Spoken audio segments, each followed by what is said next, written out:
Hi everyone, the B5 notes today look at arithmetic and geometric sequences. And so first, arithmetic sequences are number patterns that are created by adding the same value to the previous term each time. The number that you add can be positive or negative. Here in the first example, it says to tell whether it's arithmetic, and if it is, to identify the common difference. So in A, to get from 2 to 11, you're adding 9. Then to get from 11 to 21, you're adding 10. And so because it's increasing by a different number, we're going to say no, this one is not arithmetic. In B, I'm adding 1.3, and then when I check the next two terms, I'm adding 1.3, and then when I check the last two terms, I'm also adding 1.3. And so the number pattern on this one is consistent. For this one, we would conclude, yes, it is arithmetic, and the common difference, D, on this one is equal to positive 1.3 because I'm adding 1.3 each time. When we write a recursive formula for an arithmetic sequence, we need to figure out the number that it's going up or going down by. In this case, to get from 99 to 88, we're adding negative 11 or subtracting 11, and that pattern would continue. And so to write a recursive formula for this sequence, we say that a sub n, so any term in the list, to get it, we're going to take the term that came before it, so a sub n minus 1, and we're going to subtract 11 from it. Sometimes when you write recursive formulas, you'll see a semicolon like this, and then you'll see it stated that a sub 1 is equal to 99. That's just the formula's way of telling you what number you start with. In the next example, the number pattern is that you're adding 0.1, and again, that pattern would continue. So to write a recursive formula for this arithmetic sequence, we'll say that a sub n, so to get any term in the list, is equal to a sub n minus 1, so you take the previous term in the list, and on this one, you would add 0.1 to each number to get to the next number in the list. And again, for this one, you might sometimes see it stated that a sub 1 is equal to 4.6, indicating that the first number in the sequence is 4.6. Explicit formulas are different than recursive formulas because in an explicit formula, you plug the number of the term in for n. Whether you're writing a recursive or an explicit formula, you need to figure out the pattern that it's increasing by. So on this one, the pattern is plus 3. When I write the explicit formula, a sub n, or sometimes you'll see it written like this, a of n in function notation, is equal to 7.3 because that's the number that you start with. So this formula right here would represent the explicit formula that could be used to find any term in the sequence. We're being asked to find the 20th term in the sequence.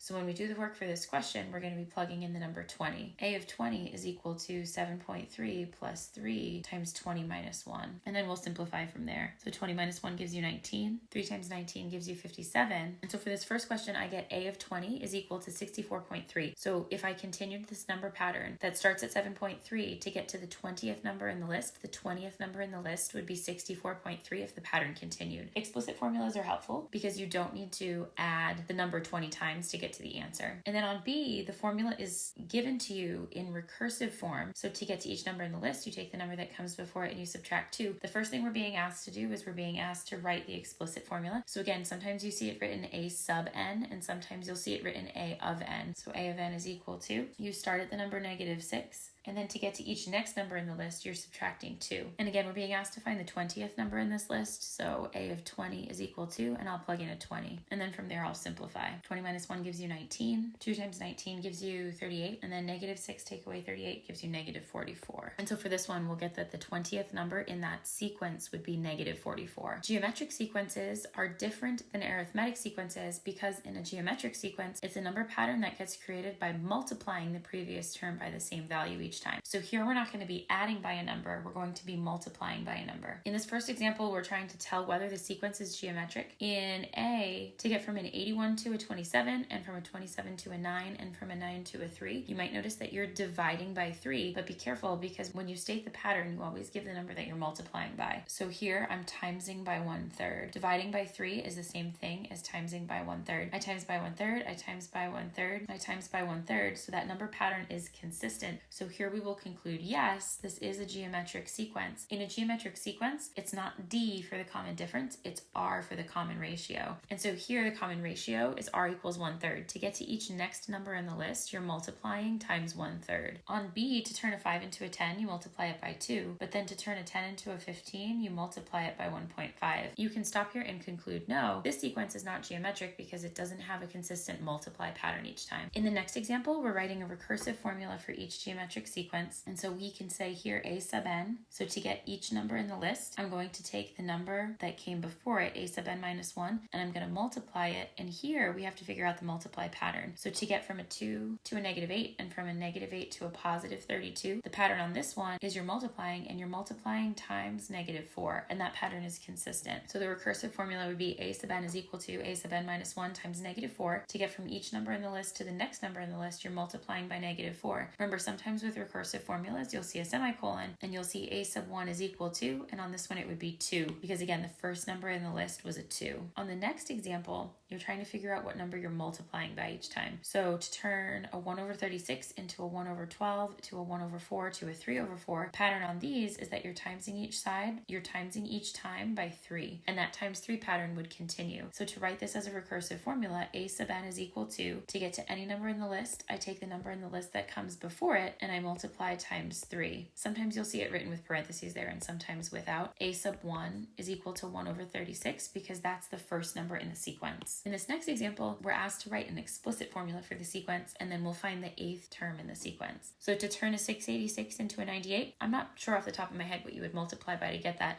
but if I look later in the list, the pattern here to turn a 14 into a 2 is divided by 7, and so going back and checking it with a calculator, timesing by 1/7 is the same as dividing by 7. So 686 divided by 7 gives you 98. You do want to make sure that the number that you're multiplying by works for all of the numbers. Again, to write the explicit formula for this, you could see it written as a sub n or a of n. It's correct both ways. You start with 686, and then the pattern is you're multiplying by 1/7 each time to get to the next number in the list. You would multiply n minus 1 times to get to each number in the list. Remember, the n minus 1 is because you need to adjust for the fact that you're not starting at 0, you're starting at 1. And so for this one, to find the 8th number in the list, I'll plug in an 8. So 1/7 raised up to that, and then that 8 goes in here, 8 minus 1. 8 minus 1 gives me 7, and then I'll raise 1/7 up to the 7th power, and then times that by 686. Written as a fraction, this answer is 2 over 2,401. In this next example, this geometric sequence is given to you in recursive form, and you're being asked to rewrite it first in explicit form. So for this one, again, it could be either a sub n or a of n. They're both correct, but a of n is equal to.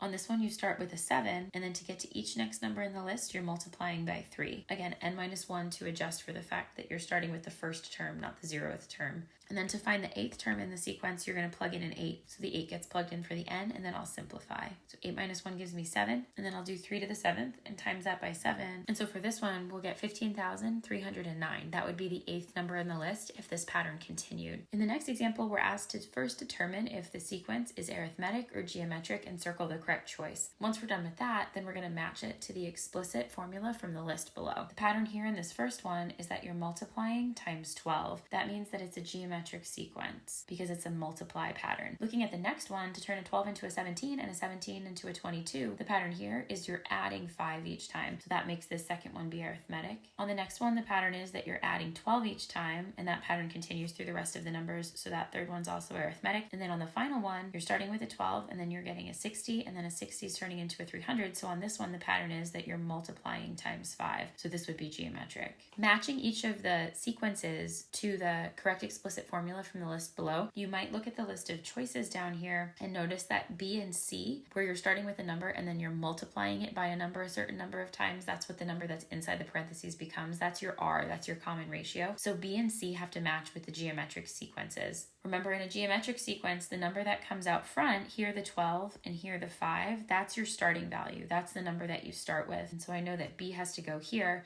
Next, I know that C is a geometric sequence where the initial number in the list is 5, and then you're multiplying by 12 each time.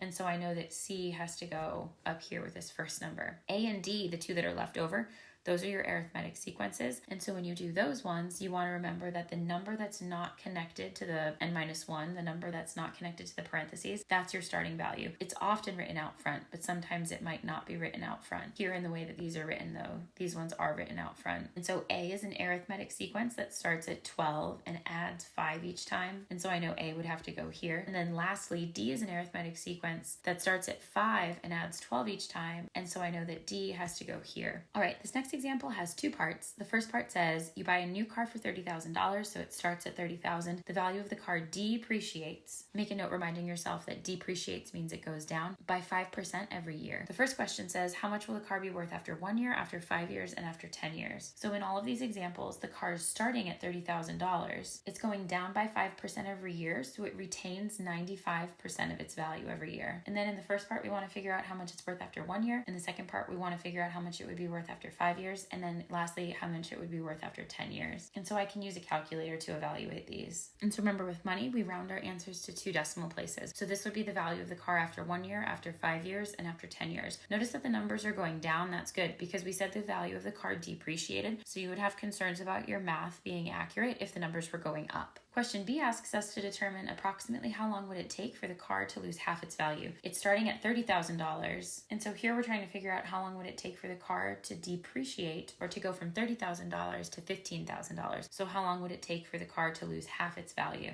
While there are mathematical ways that we can solve this, we're going to use guess and check to answer this question today. Looking up above, after 10 years, the car was worth a little bit less than $18,000. So I know that it's going to take longer than 10 years for it to get to $15,000. Maybe I'll start by checking 13 years. After 13 years, the car would be worth a little bit more than $15,000. So then I'll check 14 years. After 14 years, the car will drop below $15,000. It will be worth $14,630 and some change. And so the answer to this question, approximately how long will it take for the car to lose half its value? It will happen between 13 to 14 years. All right, in this next example, it says, if the pattern represented in the diagram below were to continue, how many boxes would be in diagram 8? And so let's see what we have. In diagram 1, we have 3 boxes total. In diagram 2, you get 2 more boxes added on, right? One on the top and one on the right. So there's 5 total boxes. On diagram 3, you get another box added up on top, another one added on the side. So on diagram 3, there's 7 boxes. So based off of what we have here, we can see that this one has a pattern of adding 2 each time. If we're trying to figure out how many boxes would be in diagram 8, we can continue that pattern. And so you might be able to do it in your head. Here we're going to make just a little table. So in the first diagram, there were 3 total boxes. In the second diagram, there were 5 total boxes. In the third diagram, there were 7 total boxes. And so 4, 5, 6, 7, 8. The pattern is you're adding 2, and so you can extend the pattern to conclude that there would be 17 boxes in the 8th figure. Note that for this one, you could also develop an explicit formula, and you could use that and plug in an 8 to determine the number of boxes in the 8th figure. But here, we were only having to extend the pattern a little bit to determine this answer, so it was quicker to just add the 2 a couple of times to get to the solution. All right, in this final example, it says, given the pattern below, how many more squares will be in diagram 6 than in diagram 5? So let's see, in diagram 1, there's 1 square. In diagram 2, it looks like there's 4 squares. In diagram 3, there's 16 squares. And in diagram 4, if we count all those up, there would be 64 squares. We need to figure out how many squares there would be in diagram 5, how many squares there would be in diagram 6, and then we need to subtract those numbers from one another to get the answer to the question. To turn a 1 into a 4 and a 4 into a 16 and so on, the pattern on this one is I'm multiplying by 4. And so I can also create a table on this one to extend the pattern. We need to figure out 5 and 6, so I'll keep extending that pattern. 64 times 4 gives you 256, and then when you multiply that value times 4, you get 1024. So again, the pattern here is multiplying by 4. To answer the question, how many more squares will be in diagram 6 than in diagram 5? I'll take diagram 6's answer, so 1024, and I'm going to subtract diagram 5's answer, 256. And so subtracting those will give me the answer that there would be 768 more squares in diagram 6 than there are in diagram 5 if the pattern were to continue.